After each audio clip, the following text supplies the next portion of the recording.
Yes, let them beat the shit out of the other person. Yes, let player X beat the shit out of player Y.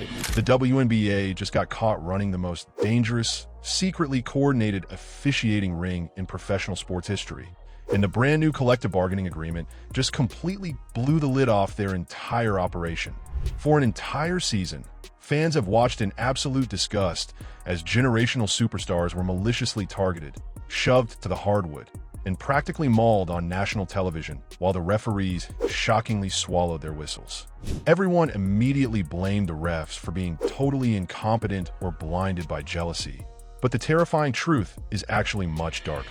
Or it's like, you know what, we want this game to be more physical down low. So we're going to allow physicality down low. We're going to not allow physicality. There's a lot of times where it's not actually bad referees.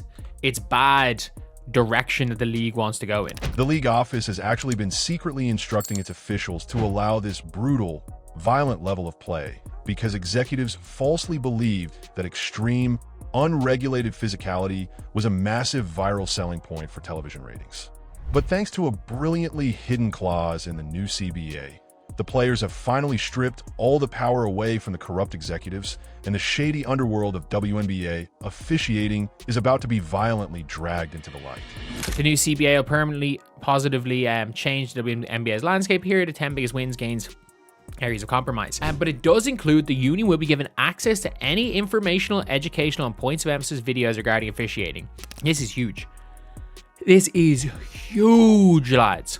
It requires 3 meetings per season between the league and the union specifically to review flagrant fouls and technical fouls. Buried deep inside the newly leaked CBA documents is a groundbreaking, historic mandate that forces the league to give the players union full, unrestricted access to all internal points of emphasis officiating videos.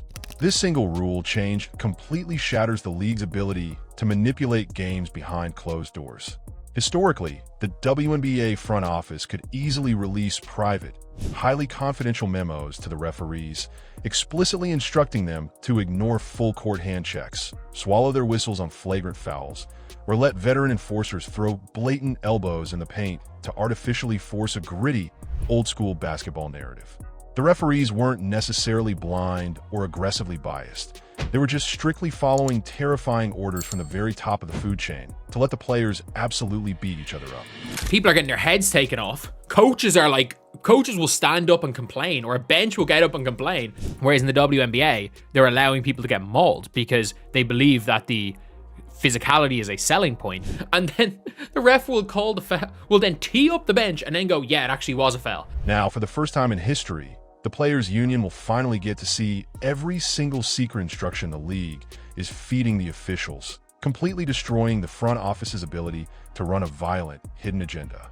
This unprecedented level of forced transparency is going to permanently fix the most agonizing and dangerous officiating inconsistencies we've ever seen in professional basketball.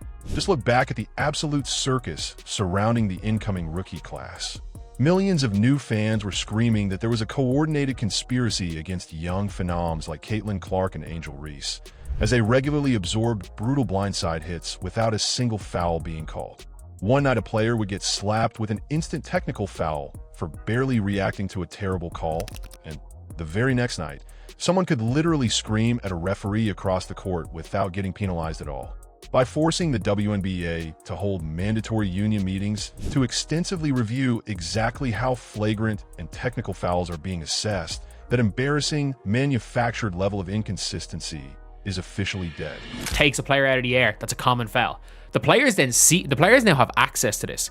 So you're not going to see any bullshit. Obviously, they can do whatever bullshit they want behind the scenes if the players can't see it. The players can see it now. And that is extremely important. The league can no longer hide behind closed-door officiating meetings to protect certain veterans while punishing the new faces of the game. This massive, earth-shattering rule change isn't just a monumental victory for the physical safety of young superstars. It actually protects the referees from taking the fall for the league's horrific directives. Now, when a superstar gets completely clobbered on the perimeter, the officials can finally point the finger directly at the league office and prove they were just following mandated orders. The incredibly dark era of the WNBA getting away with secret, violent officiating agendas is officially over, and the players finally have the undeniable proof to hold the executives accountable. But I want to pass the question off to you guys to settle the debate. Do you think the WNBA intentionally told referees to let veterans physically target the rookies for viral ratings, or were the officials just genuinely that bad at their jobs? Drop your absolute hottest takes down in the comments. Make sure to smash that like button if you enjoyed the breakdown, and subscribe to the channel for more explosive WNBA truth bombs. I'll catch you guys in the next one.